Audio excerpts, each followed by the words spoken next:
Welcome to the Pandemonium Witches podcast, where the ADHD has just a touch of the tism, where the true crime is just as scary as the hauntings and unsolved cases, and the hosts never stay on topic for long. I'm Kat. I'm Rachel. I'm Em. And I'm Meg. We are the Pandemonium. Good morning. Oh, good morning.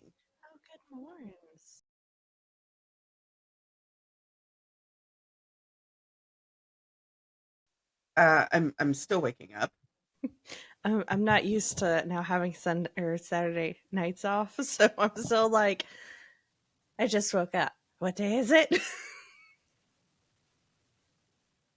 What year is it? Yeah, basically.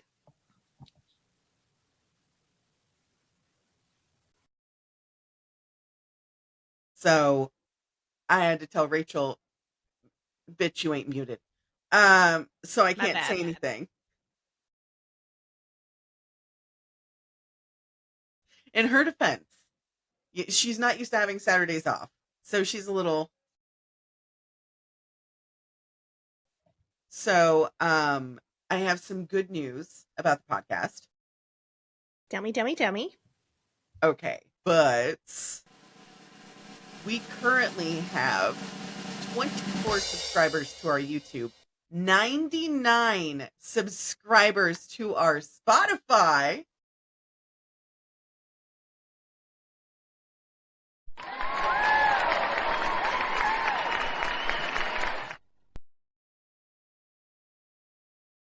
We're almost at 100, guys. It's exciting. Did you hear the applause? No? No, but I figured that's what you hit. I did. When I hit the mute button, I guess it did the thing. For Facebook, we have 69 followers on our Pandemonium page. In the group, because we have two separate ones, the group, we have 105 members.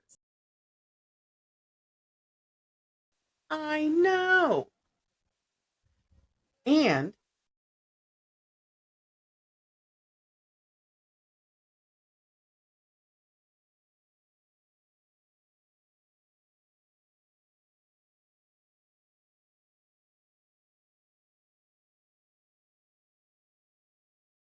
Ma'am? Everything good? he woke up. Okay. So when we wake up to record on Sundays, I set my alarm to the quietest alarm I have, and I stick it right next to my head. Even though I'm deaf in one ear, the other ear picks it up. And Rachel knows I try to slide out of bed because my husband works very hard for both of us. I don't want to wake him up on Sundays because it's the one day he gets to. Even though he could sleep through the dead coming back to life. This man has fallen asleep on the couch, and we have our new couch. I'll put the picture here. I did a boo boo. I decided to assemble it all by myself, even though Rachel told me not to. When do you ever listen? Very rarely. Exactly. He's my eyeballing point. me. Of course he is. Anyways, I rearranged the entire living room. I listed her couch on Facebook Marketplace. I got some really weird messages from those people. But yes, we have all of these followers. And then on our YouTube, we have our first comments. Like legit comments. Right? Mm-hmm. Yay! So our first comment is from Steve. One of Josh's, I guess, boss. Is Steve boss? One of them. Higher in command. Very nice man. I love him and Ashley. I haven't met her yet, but she's so sweet. I always make too much food sometimes, and I'm like, please take. And he goes, okay.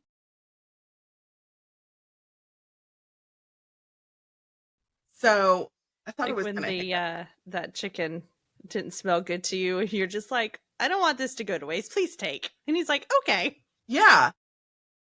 I made chicken tikka masala, and the recipe was fine. The chicken was fine. Everything was fine. The minute I smelled it, my stomach went nope, because I just nothing sounded good. Sometimes certain smells just are just like your brain's just like, I don't like this smell anymore. So he wrote first comment, and I responded with first comment dance. Whoop whoop. So he wrote it on the most recent episode. I still can't believe we have 24 subscribers, which is Shop Till You Drop Dead, The Chilling Crimes of Dana Sue Gray, which I enjoyed the episode. I did not enjoy editing it, I can imagine. It was a lot. to say the least. So before we get into it, have you set up your hydration station? I have a new mug. Arctic came out with 64 ounces, and the lids I can use on my 40-ounce cups. So as soon as they start making more of the lids that I can purchase standalone, I can replace my my green cup lid that's broken. Let me see it again.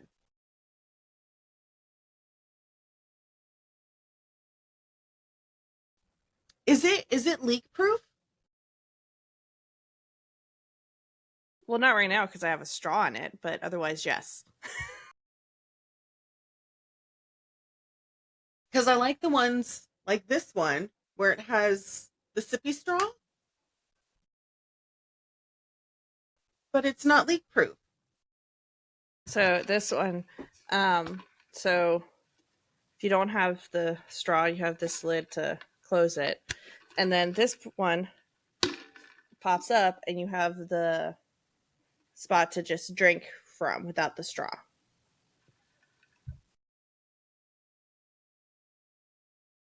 That's really nifty. I like that.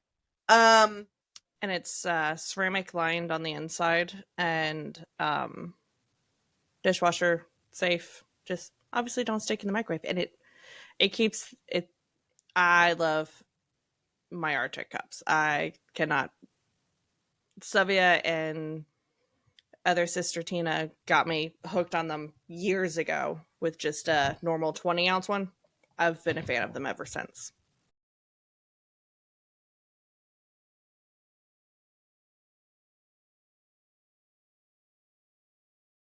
I was still muted. I have one of the original Arctic coffee mugs that they came out with in the early 2000s.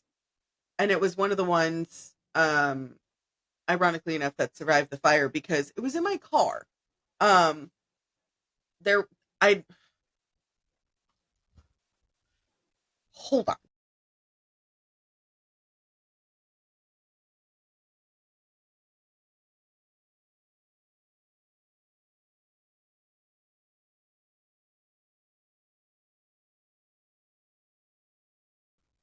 Okay, so every time I moved my head, my hair would get trapped under my headphones. Anyways, when the fire happened, I saved two. So some of the photographs back here, you can see back here, I saved in a tiny lunchbox. It was a tiny metal lunchbox, and it was given to me by one of my ex best friends, Kat. Wish her well. Wish she eat. Not in my table. I had my grandfather's portrait, Marissa's painting, and um, my brother's jellyfish painting, which is up there. Hold on, let me just. Now you can see the whole wall. And I had the coffee mug in my car, and I completely forgot about it. And so it was clean. It was just shoved underneath the seat. So when I had finished moving into the new house in Virginia, I reached under the floorboards and I found the cup and I went, well, okay.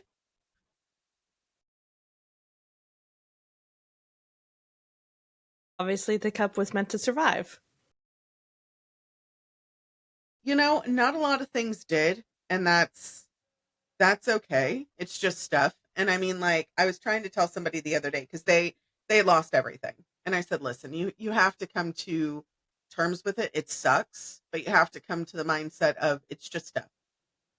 Some of the things I will never get back, which I woke up this morning and hurt my own feelings, was my grandfather's tobacco pipe. He had 4. I had one of them. Oh, have you taken your meds? So I took my meds last night at like 1:30 because when I ended up waking up. And so I have to delay taking this morning's meds by a little bit. So I will take them after we get done recording. Fair enough. I finished saying this real quick. Take your meds, finish setting up your hydration station. But it was funny because I realized the fire took his smoking jacket, his pipe that he used for pipe tobacco, and he had this little handkerchief. My grandma had one too. So she had put blue flowers on his and red flowers on hers. And so I still have hers. It's a cute little one. You saw it at the wedding at Sylvia's. So it's funny. I woke up this morning and I decided to hurt my own feelings, and I was like, well, but yeah, I rearranged. So ADHD this morning. Rearranged the entire living room, and for the last 3 days, I want to say,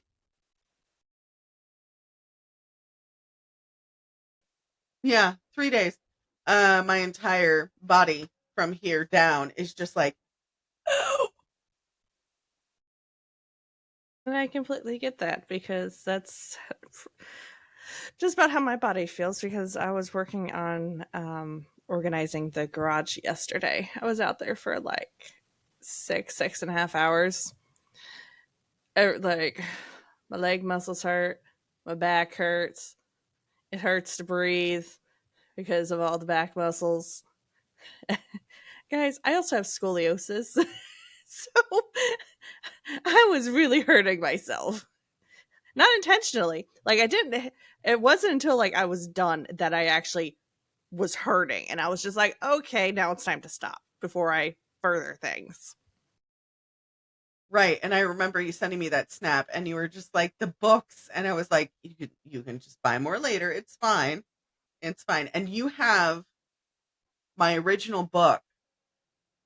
I do. And then I completely forgot that I had bought like several years ago and I was sorting through the bins. And so I pulled it out and I sent her a screenshot. I was like, oh, look at this. Look what I found. I forgot I had this. And it still has her maiden name on it and everything. And it's just like, I'm going to get her to sign it next time I see her. I'm actually going to give you new ones. They have a new layout. I changed the layout and I added things to it and I switched the insides and I got rid of people in the dedications because, yeah, fuck those bitches. Well, now this just makes it a more limited edition. True. Very true. Um, so since you're doing today, should we tell the listeners what we're going to do for October, or should we keep it a secret for a few more weeks? Drop hints and do it that way and leading up to it. Okay, so what kind of hint should we leave them for today?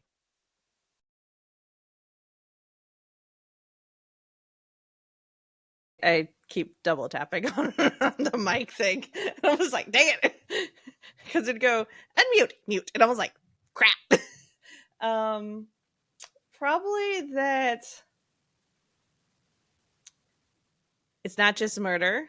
definitely hauntings will be prevalent. That is definitely a good hint. So speaking of speaking of spooky shit, what are we in store for today? So, if our listeners have been around since pre-rebranding, they will already know this killer. Are we revisiting somebody from the past? We are. So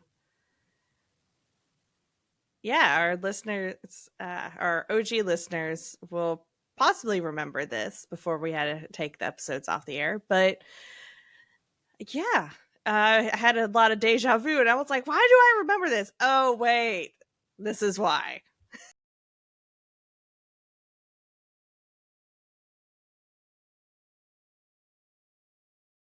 Okay, so who, what, where, when, why, how, what is today? Okay, so we are covering Nannie Doss. No. She was on my list to do, and I was like, why does this name sound familiar? It's because I have already covered her before. That's why she was familiar. I covered her last time. You did. You did. And I absolutely, no offense to you, the research was impeccable. I hated it. I hated it. Trust me, I did not enjoy doing the research because what I used to do, guys, is I used to type it up in Word document, print it out, and then when I was done, I was tossing the notes. Well, now we have a Google Drive where it saves all of our notes at. So I had to go back and retype everything. More you know, shooting star. This is also why we type everything in the Google Drive, is because that way I can take the notes. And if I find anything else like photos or something that one of us has missed, I'll put the link in the actual Drive account and then I'll copy it and put it in our descriptions. We have a descriptions tab. I'm so like color coordinated in there. But like this way, everything's in there. And that way, if I see something and I go, hey, Rachel, you didn't find this. I found it. Do you want me to put it in there? And she's like, yeah, sure. So the more you know. Also, it's bit of the tism because having things organized helps so much. This is a Pandemonium Witches podcast trigger warning. The following episode contains graphic violence and gruesome depictions. Listener discretion is advised. Are you ready to get started? As I'll ever be. Are you ready? No. I mean, you never are, but let's get this show on the road, Sparky. Okie dokie, I'm ready. Okay, so she had many different nicknames. So she was known as the Giggling Granny, the Lonely Hearts Killer, which was a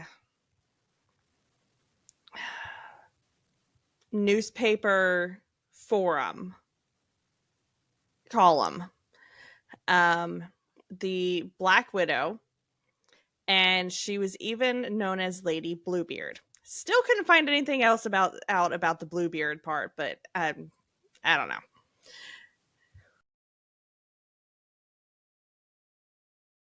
So she was an American serial killer who was responsible for the murders of 11 people between 1927 and 1954. 11? 11.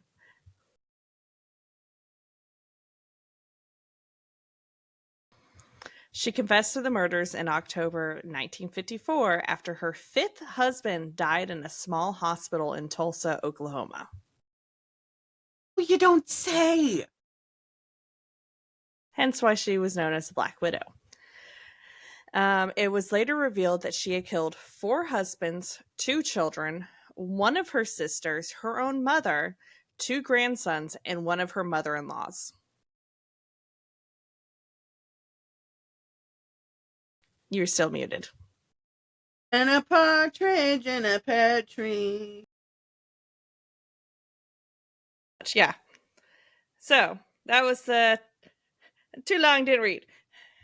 So she was born as Nancy Hazel on November 4th, 1905 in Blue Mountain, Alabama, which might be why she was called Lady Bluebeard. Her mother was Louisa Lou, and her father was James F. Hazel. She had one brother and three sisters.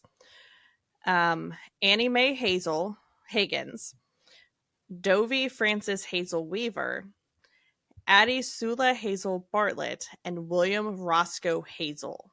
Because Roscoe, such a common name at the time.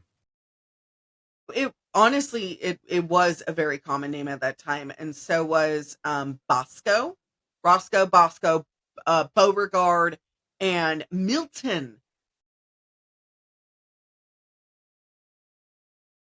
Like, you had all these rhyming names and then Milton. I mean, listen, I found a few like oh God, it started with a P. I can't remember the name right now, but I was literally looking at baby names for, the book, and I was like, who would name their child that? Was it like Percival or something? No, it was not like a Peter, but like a Pew. No, it wasn't. Paul. No, the character's name is not going to be Paul. All right, we're going I to mean, kill him it off. could be. I'm not saying nothing. There's a lot of Pauls in the world, and we're just not specifying which one it is.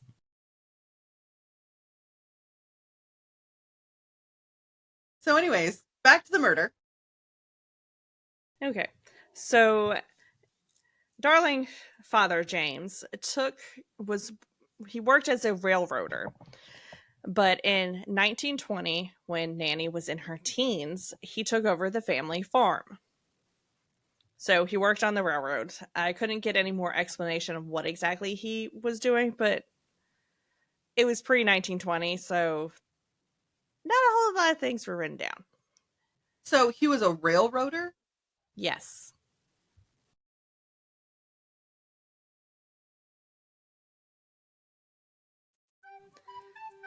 Because she's going to look that up. Like, I couldn't find any information. It was just somebody that works on the railroad. And I'm like, that's not much help, guys.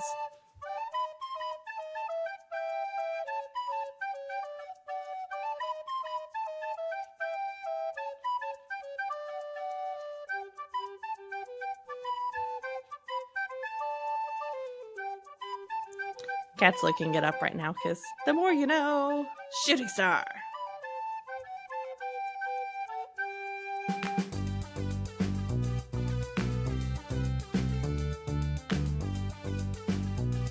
Anyways.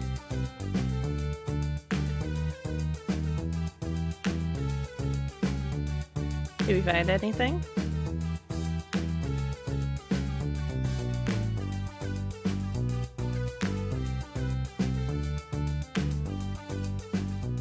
So some of the railroaders had multiple jobs, right?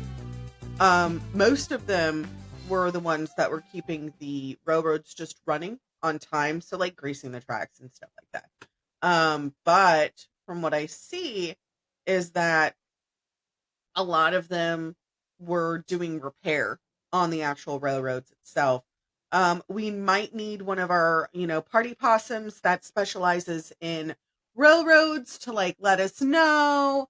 But yeah, from what I just precursory glance on the history of, history.com, that's what a railroad is.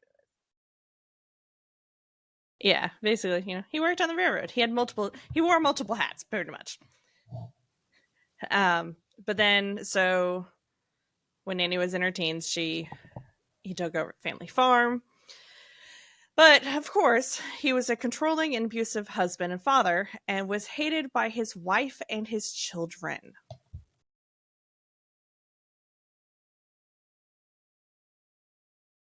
Doesn't it always start out like that? Usually, yes, because, has to start somewhere. All right, we're in this.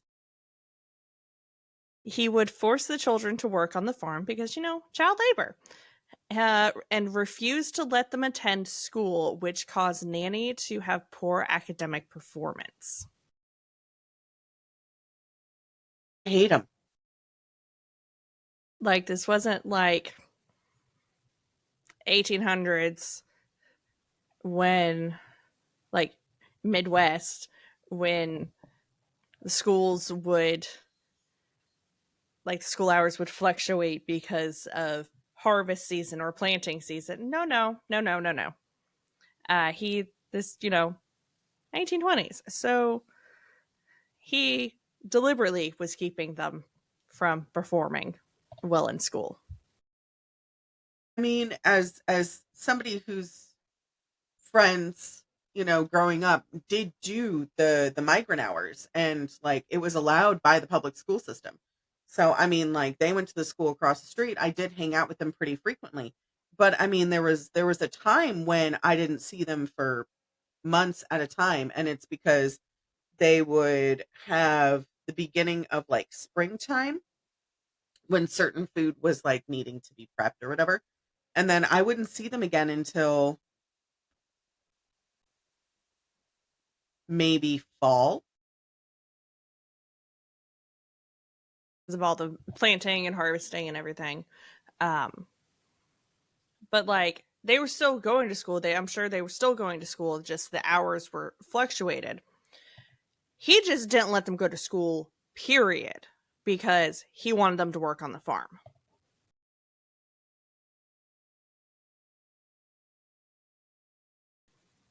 Anyway, so backtrack a little bit to before they took over the family farm.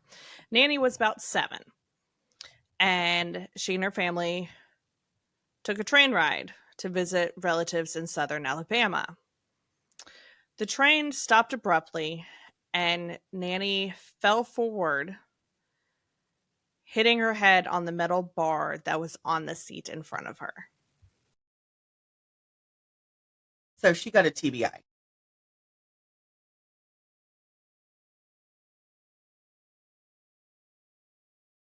Fluffy was doing something.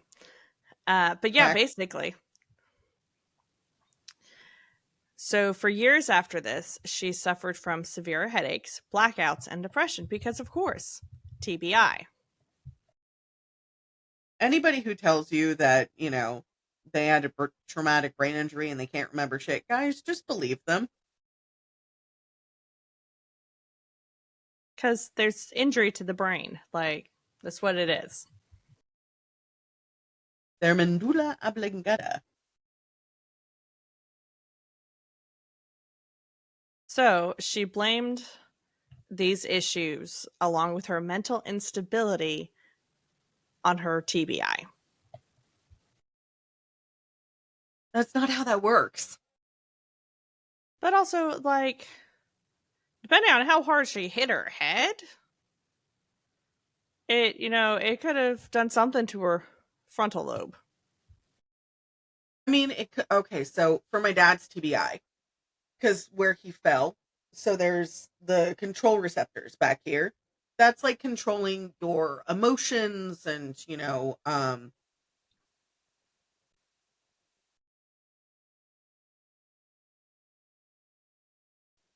compulsions, addictions.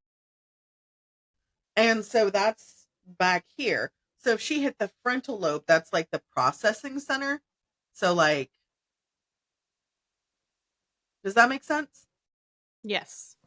But also, hit forward and then went back. So there was probably some damage to the back. Yeah, no, that makes sense. I didn't think of it that way. But Okay. Well, hello, Fluffy. Um, uh, so She picked up a habit of reading her mother's romance magazines as she grew up, and she enjoyed them and spent time dreaming of her own romantic future. And this is not like modern day romances like the, you know, 50 Shades of Dumbassery. This is the penny novels. But yes, definitely the penny novels. So her favorite part was the Lonely Hearts column, which is part of the reason how she got her nickname. Well, Father James forbade the girls, so Nannie and her sisters, from wearing makeup and attractive clothing because he believed this would prevent them from being molested by men. Guys, that's not how that works whatsoever. Doesn't matter what you wear. If it's going to happen, it's going to happen.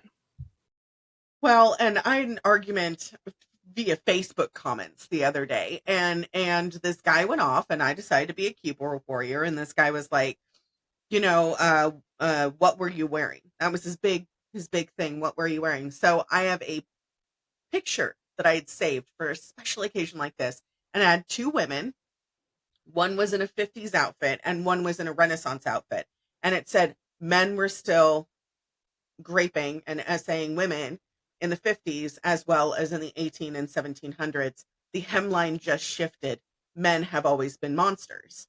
And it's not all men, right? My husband's not like that. My father's not like that. Joey's not like that. I was just like, you're just a dumbass. I can get on my soapbox and talk about that all day. Sorry. Oh, yeah. He was completely and utterly a dumbass. Like, that's. The men that are going to do that, they're going to do it regardless of what you're wearing. Time, place, doesn't matter to them.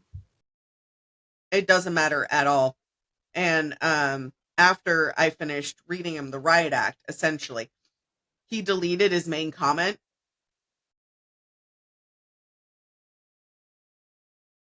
Oh, so then it just looked like you were arguing with yourself. Oh yeah, yeah. So I couldn't find it like anywhere. I was like, son of a bitch. Ugh. So, darling Father James also forbade them from going to dances or other social events that most of the young adults were going to during this time. So basically, he was isolating them. He was trying to get them so that way they were dependent on him and only him, and that they had no, not escape plan, but you know what I mean? Because then he had them working on the farm for ever, I guess. Free labor. Pretty much, because, child labor was still new at that point. Anyways, so Nannie managed to get out from her father's clutches and married Charlie Braggs at the age of 16.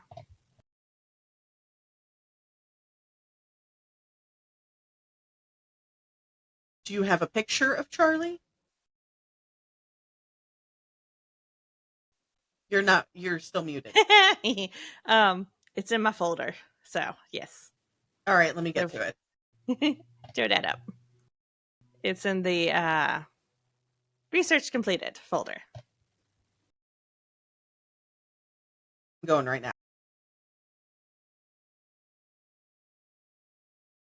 She does that. Anyway, so Charlie was her co-worker at a linen factory, and James gave his approval of the marriage after only 4 months of them dating. So Charlie was the only son of a single mother who insisted on living with them after the wedding happened. He's so handsome.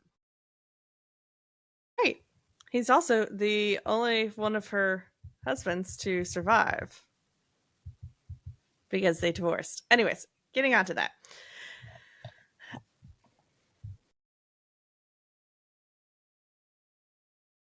I'm listening. Okay. So Nannie later on wrote, that was rude. Uh, sorry. She decided to go running past me. And I was just like, really? Anyways, I married as my father wished in 1921 to a boy I only knew about 4 or 5 months who had no family. Only a mother who was unwed and had taken over my entire life completely when we were married. She never seen anything wrong with what she done, but she would take spells. She would not let my own mother stay all night.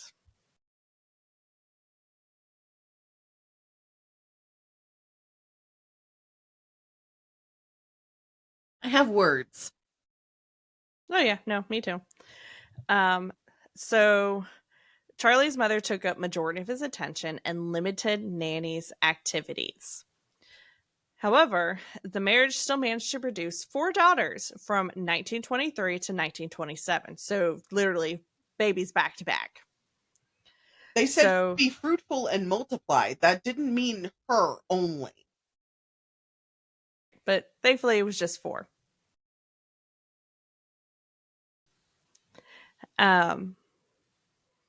So we have Melvina B. Braggs Leonard, who was the firstborn, Gertrude Braggs, Zelmer Braggs, and Florine Braggs Mashburn.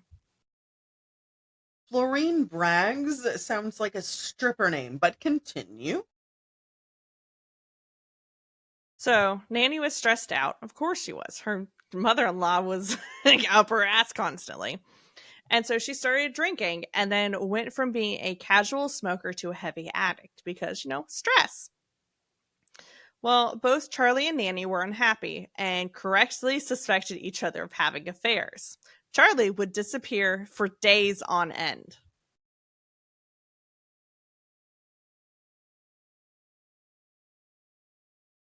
We know what he up to.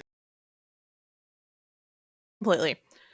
So, in 1927, they lost the middle 2 daughters, Gertrude and Zelmer, to suspected food poisoning.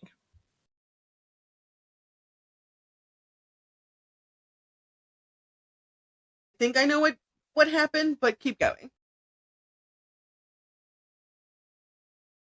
Soon after, Charlie took their firstborn, Melvina, and left. Unfortunately, that meant leaving poor Florine, who was a newborn, behind with his mother and Nannie. So he didn't even take his mother with him. No, he just took the oldest and left.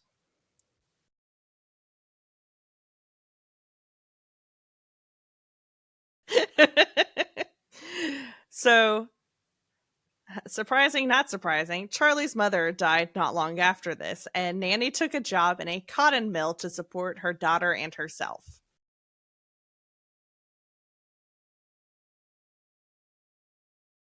Well, I don't think you'll know about this little turn of events. So,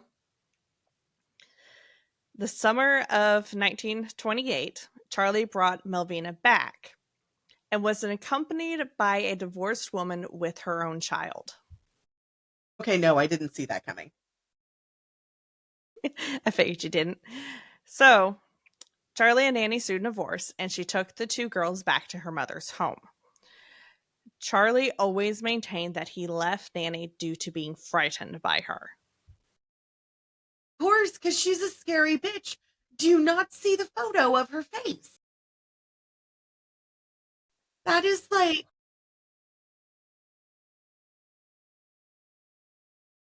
Bitch, you muted.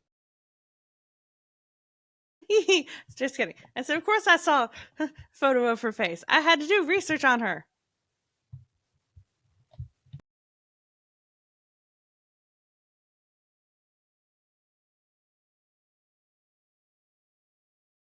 Anyways,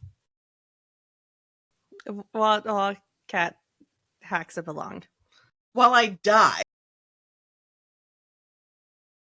Anyways, so Fast forward to Nanny's second marriage. She met Robert Franklin Harrelson, and they got married in 1929. So, like, not long after they got divorced. They lived in Jacksonville with the two girls. And after only a few months, Nanny found out Robert was an alcoholic and had a criminal record for assault. Look at that. Isn't that great? Despite this, the marriage lasted 16 years. Stop. Okay, keep going. I'm listening. Oh, yes. So, flash forward to 1943. Melvina, the oldest, had a son. She named him Robert Lee Haynes. Another baby followed 2 years later, but did not live long, which was a little suspicious. Melvina was exhausted from labor and was still groggy from the ether because, twilight births. And if you don't know, guys, look it up. And she thought she saw Nanny stick a hat pin into the baby's head. No. She asked her husband and sister for clarification, and they told her that Nanny had told them the baby was dead and that they saw her holding a pin. Okay. Rachel and I have discussed this in length. Same with Josh. Because I write books. You can do whatever you want to the bad people. Leave the babies alone. And this is not saying that I'm pro-life or anything like that. It's per choice. I'm saying, like, don't murder babies, and Don't harm the children. Right. Like they've left the womb. They are obviously alive. Don't touch them. The doctors couldn't give a positive explanation, however. And because of this, and due to their grief, Melvina and her husband drifted apart, and she started to date a soldier. Nanny did not approve of him, and while Melvina was away visiting Charlie, Robert died mysteriously while under Nanny's care. Thanks. I hate Melvina had left Robert in her mother's care after a nasty fight on July 7th, 1945. His death was diagnosed as asphyxia from unknown causes, and then 2 months later, Nanny collected the $500 life insurance policy she had taken out on him. What year was this? 1945.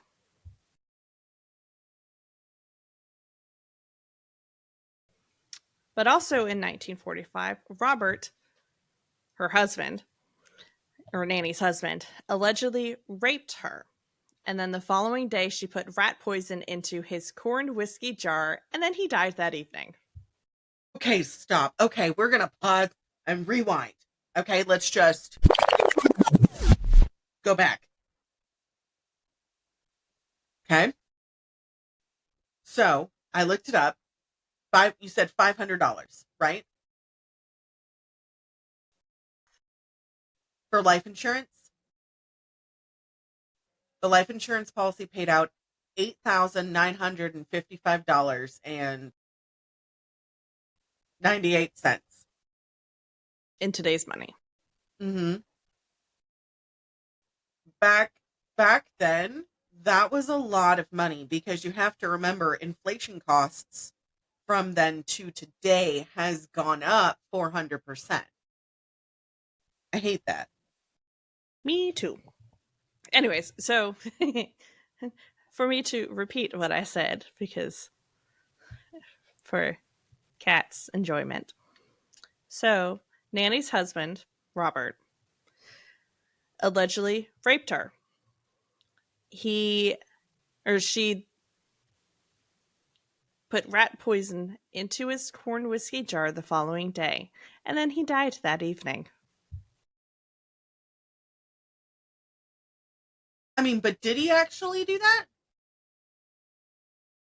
I couldn't find at that point it was her word against a dead person's, so hence the allegedly.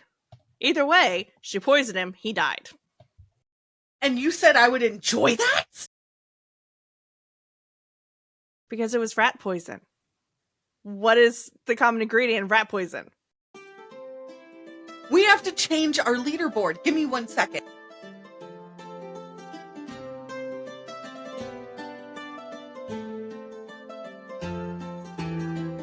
We created a board, guys, for our arsenic count.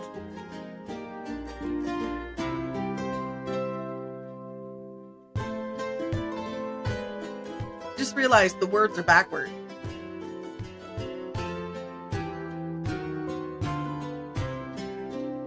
No, it's right side forward. Why is it always arsenic? It says it correctly, my dear.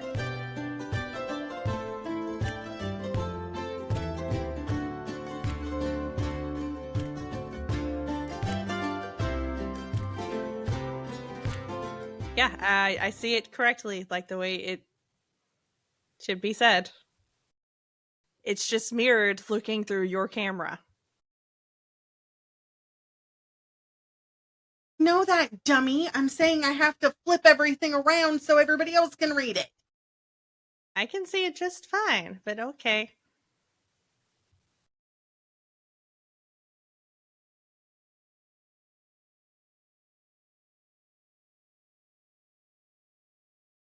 We were at 5. Now we're at 6.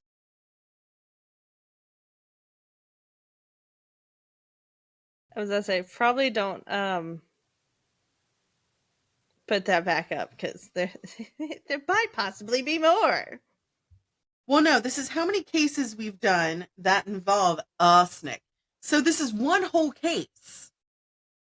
Yes. I was thinking people that have died from arsenic. If that was the case, then the Japanese baby killer that you did early on, she used arsenic. Yes, that's true. So then we'd be in the hundreds and not 6.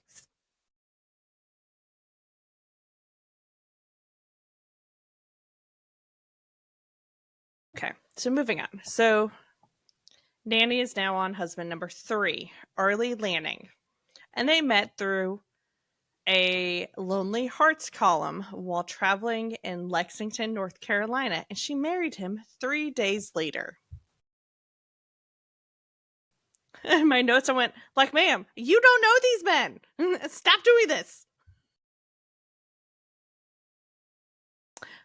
Surprise, surprise, Arlie was like Robert and was an alcoholic womanizer, because of course he was. You don't know these men and you're jumping the gun on it. Of course he was. God damn. She doesn't even go here. But this time, it was Nannie that would disappear often, sometimes even for months.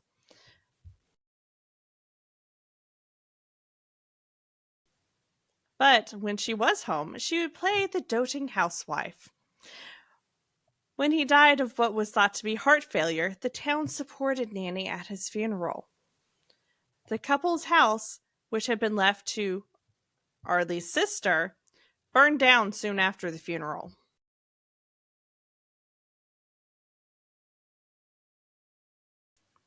The insurance money, however, went to Nannie, who quickly put it in the bank. After Arlie's mother died in her sleep, Nannie left North Carolina and ended up at her sister Dovie's home. Dovie was bedridden and soon died after Nannie's arrival.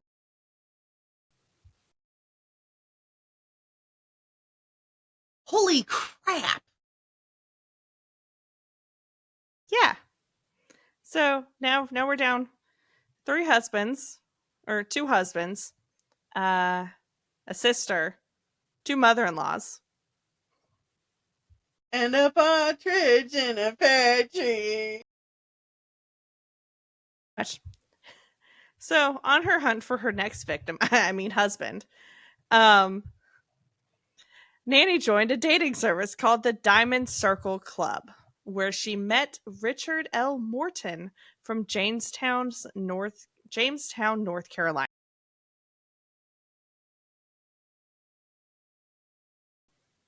They got married in Emporia, Kansas in 1952. So, like, the length of time she's doing this is very short. Oh, I forgot in my count that also 2 grandchildren.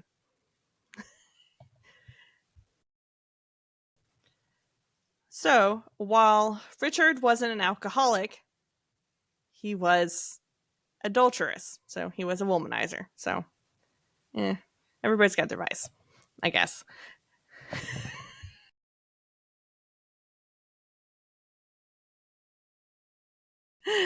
But before she poisoned Richard, she poisoned her mom, who had come to live with them in January of 1953.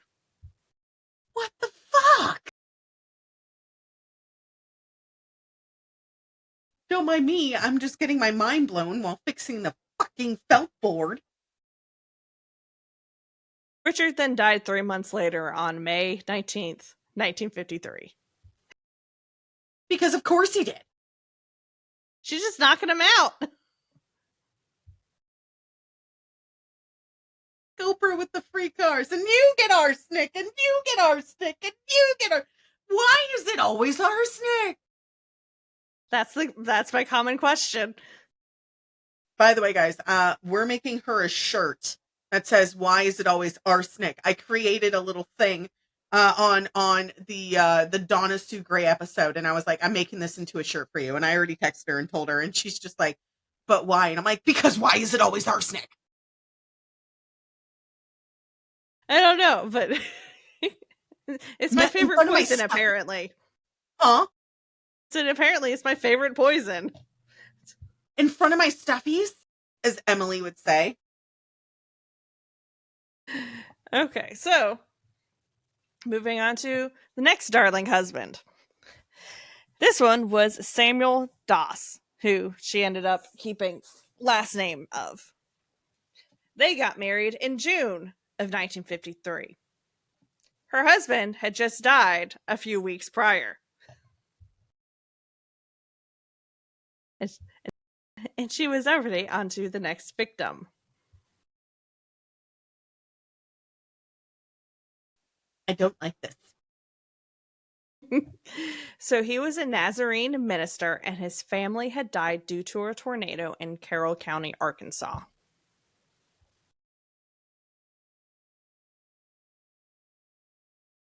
I love that the words are different heights. Well, in order to fix it, I had to move like the R's backwards. I just like this. It's backwards for me, but I get it. It's backwards for the people who are looking at it too. So now I gotta figure out a 6.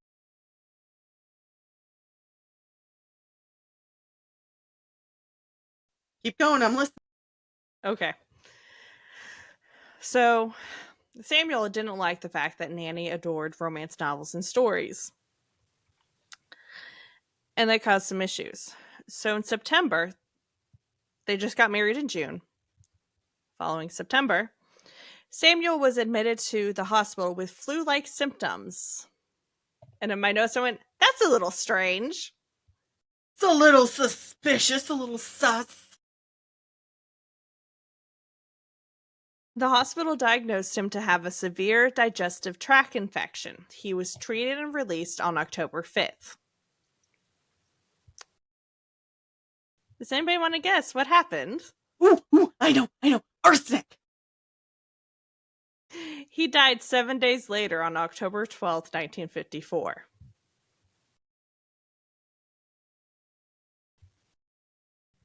So, I took out the 6 and I forgot to put it back. well, this is where Nannie fucked up. This is how she ended up getting caught. She had killed him that evening in a rush to collect 2 life insurance policies she had taken out on him. And his sudden death made the doctor order an autopsy due to suspicion.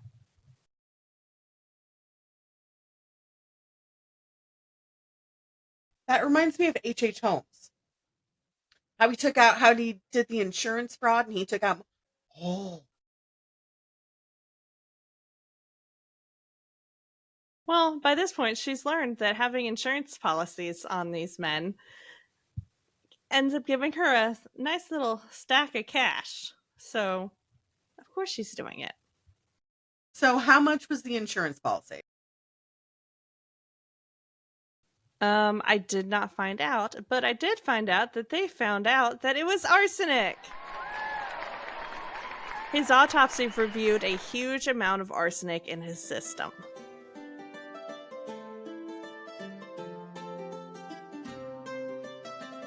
So because of this, Nannie was promptly arrested.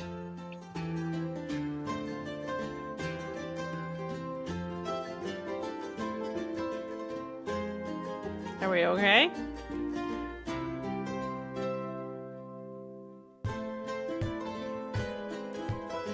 Ma'am, you're still muted.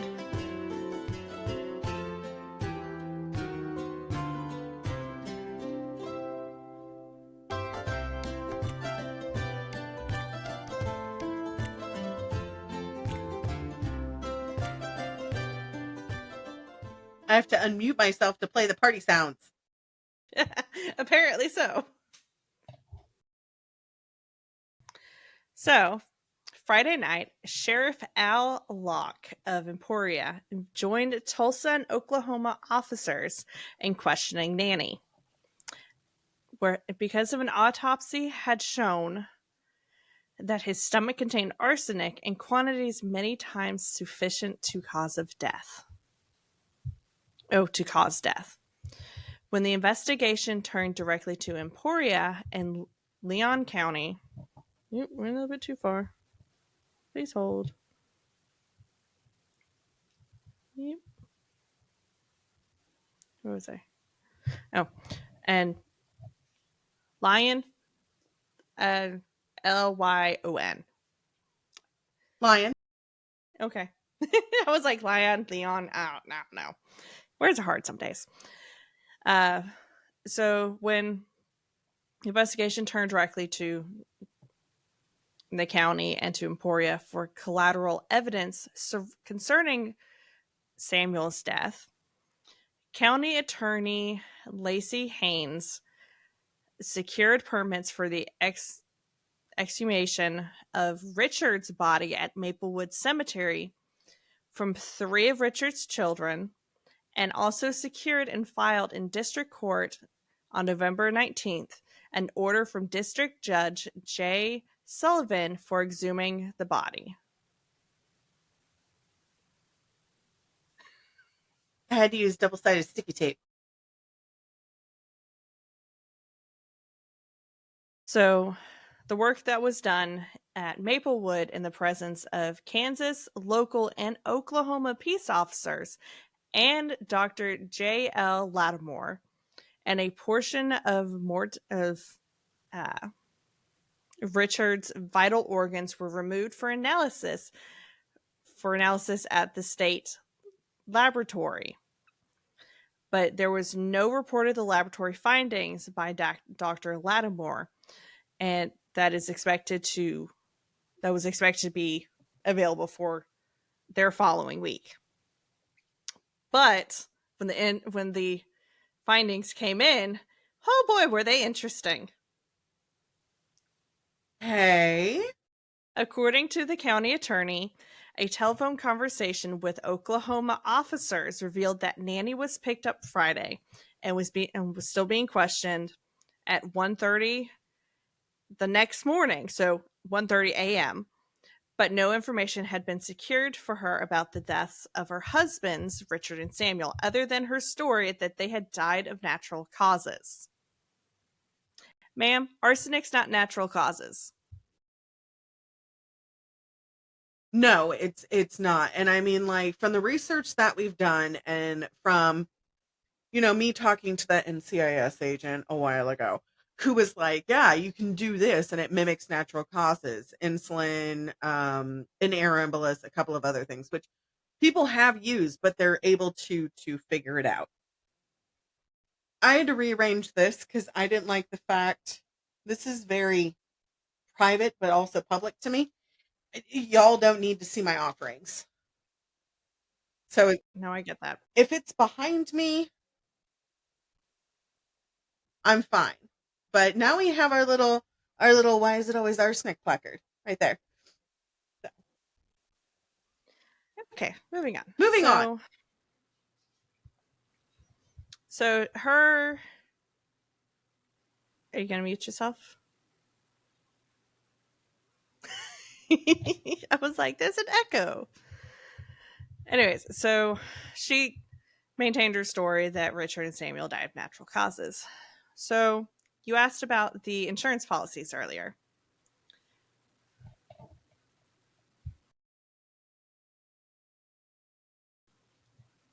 As she pulls it up.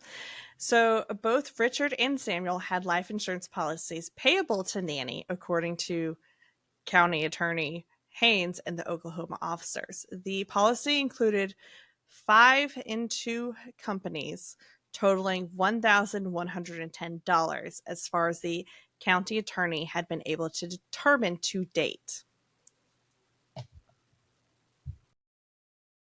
What year? Sorry. So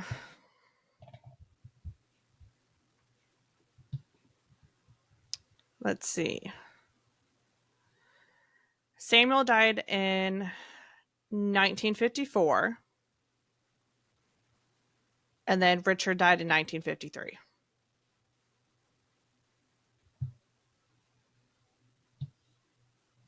Okay, so we did 1953.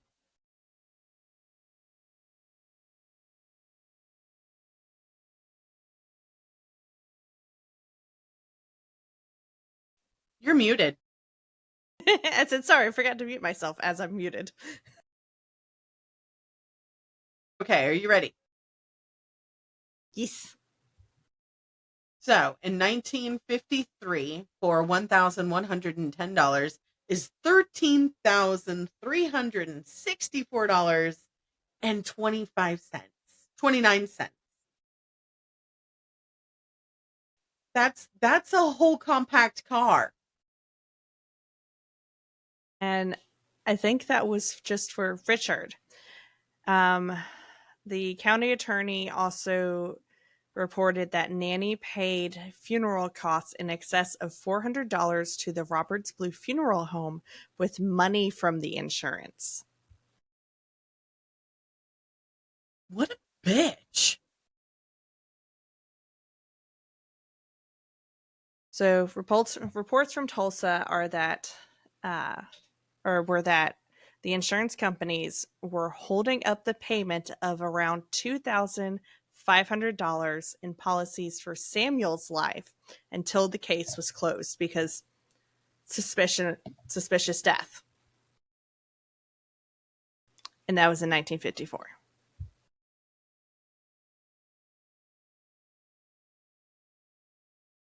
It's a lot of cheddar. She learned what paid. Unfortunately, she got a little greedy. Do you want to know how much cheddar? Of course. Okay, so the bacon that Nannie decided to bring home was $2,500 in 1954. In today's money, $30,000.70. Of course. And she learned what crime paid. Unfortunately, it paid in other people's lives. Dun dun dun! So, Sheriff Flock reported from Tulsa that the FBI was being brought into the case, and federal officers from Oklahoma and possibly Sheriff Locke may have extended the investigation to Lexington, North Carolina, where circumstances surrounding the death of Nannie's previous husband may be investigated in North Carolina.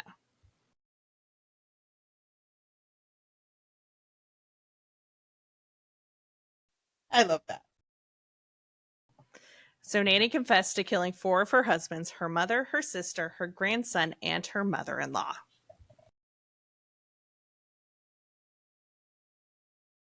However, the state of Oklahoma only centered the case on Samuel Doss because that's who was there. The investigation by County Attorney Haynes showed that Richard, whose nickname was Chief because of his Native American blood, became violently sick at the billiard parlor on the evening of May 18th, 1953.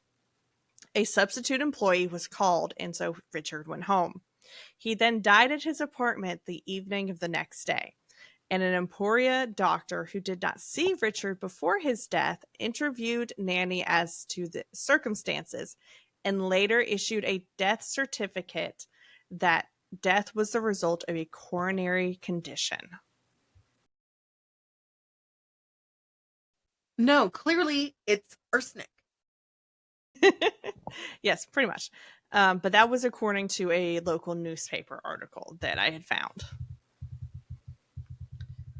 So, Nannie was prosecuted by J. Howard Edmondson, who later became the governor of Oklahoma. She pled guilty on May 17th, 1955, and was sentenced to life imprisonment, as the state did not pursue the death penalty due to Nannie being a female. Nothing to do with it. It was 1955. Things were a little different then. So she was never charged with any of the other deaths.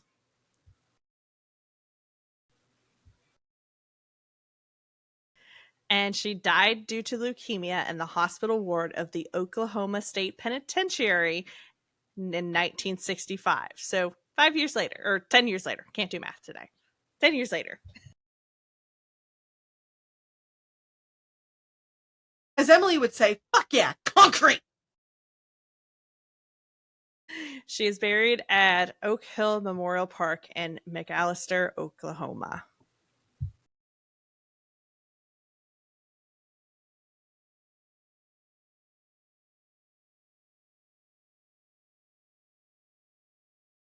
She could get fucked. Get wrecked.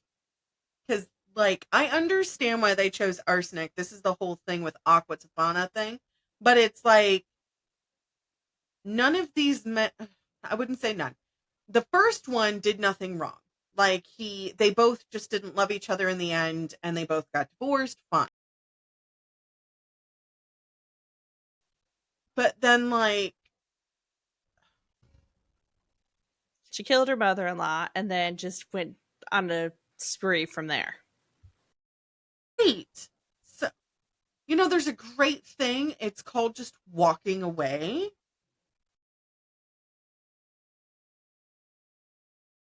But also to kill your own mother and sister, like, I understand being mad at siblings and mad at, parents, but to actually go through and kill them, that's a bit of a lot.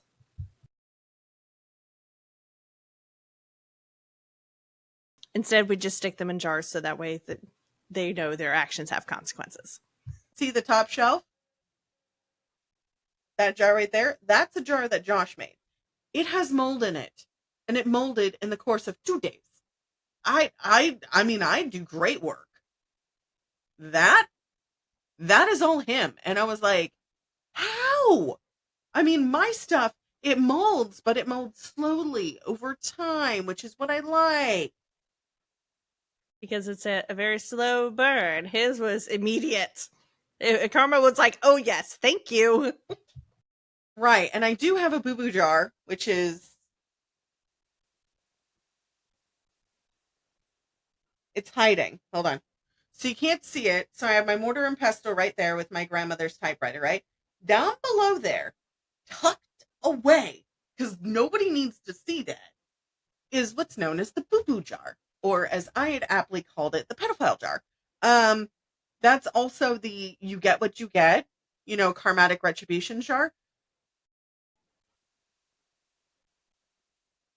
I'm in that jar. So if everybody goes, well, you're just hexing everybody else. No, no. That's, I hope you have the day that you deserve. That's what that jar is. Everybody is in that jar. I mean, So that way, not you, you know. but like that way, everybody has a little spice. So, if you're wondering why you're balding and why none of your relationships are working out, maybe you should reconsider what you've done in your life. Exactly. But also, if you're just balding and everything else is going fine, maybe it's just genetics, because that is also a cause. It is. It is. No, I'm talking about like my ex had a beautiful head of hair. Balding was not in his genetics, and he suddenly lost it all, and now he's a cue ball. And I was like, maybe you should have like not cheated on me with like, I don't know, 12 other women and 2 men. I mean, that's like we stand for all shoes in this household. If you are bi, then, you know, um, no, he brought it upon himself. But besides the point, fuck Nanny. Yeah, so that's all I have for Nanny. I found photos of see, 1, 2, 3, at least 3 of her husbands. Found a few articles. Her mugshot, a photo of her. I'm assuming possibly after she got arrested. Um, like she, from certain angles, she was not a bad looking woman, but at the same time, guys, don't kill people. Like, she was only 49 when she was finally caught. Like, don't kill people.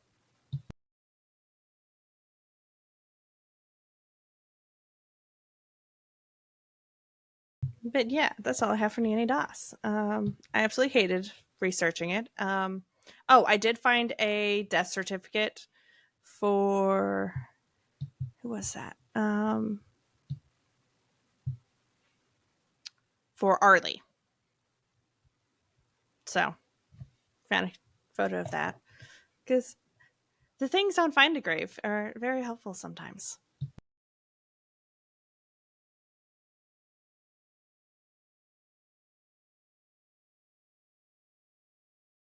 And a grave, because that's where I was able to get a lot of my information for some of my victims for um Ed Kemper and for one of the so I am pulling research. Rachel is too for our Halloween episodes. I was going to originally we were going to do dual serial killers for the first episode. The one that I pulled, absolutely not. It is 35 pages of just information, which is a 2-hour episode by itself. Um, 15 pages is about 1 hour. Like 9 to 15 is about an hour, right? Give or take. But like, I was like, we can't do this for October. Last year we did cryptids and we did a couple of haunted states, but majority of it was like folk tales and cryptids. Which was fun, but we want to do something a little different for this year.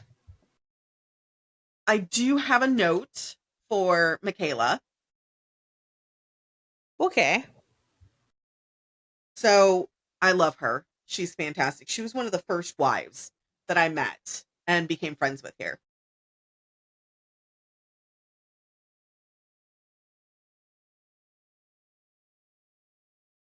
I have to find her. I got to scroll. I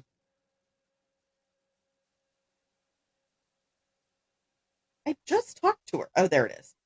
Okay.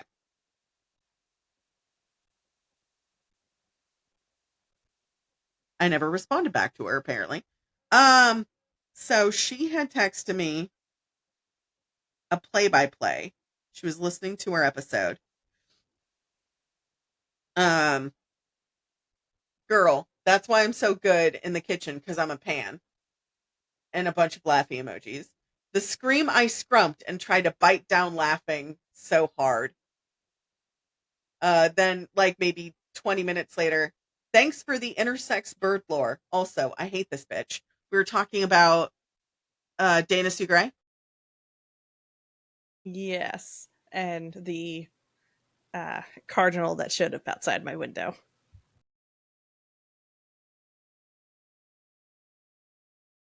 Shooting star. So that's the gift that Rachel and I send each other on the daily. It's because we both love Jack. We both love Will and Grace. If you guys haven't seen it, there's a lot of comments that they make in that show that the first time watching it, I didn't realize is bad. Like, same with Friends. But then, like, you go back later and you're just like, oh, okay. Yeah, I'm having that with NCIS. Some of the things that they said, I was like, my God. But I was like, I hated editing her episode, to be honest. She's not the worst that we've done, but the worst we've heard about to date. She responds, I bet she's a monster. I said, she's a complete monster, but we're saving that one for later. You and I both know which one we're talking about. And then she goes, oh, Addie wants to say hi. So she is amazing. I absolutely love Michaela. And we have our youngest listener, which is her baby. We love that because immediately when she hears us, she gets happy and she hears the music and she starts clapping. So, Michaela, thank you. We love you. I absolutely love it. That's adorable. I love it. It's great. And I mean, like, true crime isn't for everybody, which is why we add a little haunting sprinkled in and a few other things. But I mean, Dawn said something at the beginning of our rebrand. Do you remember? That was forever ago. So what she said was, listening to you guys is like listening to a conversation where I get to add things in and then you guys respond back and it's really funny. And I was like, oh my God, I love that. So like your sister listens to us. Sylvia listens to us. Yeah. And I think she's going to come back for another episode. I can't remember which one, but I know I wanted to have her on. Oh, Josh requested an episode. If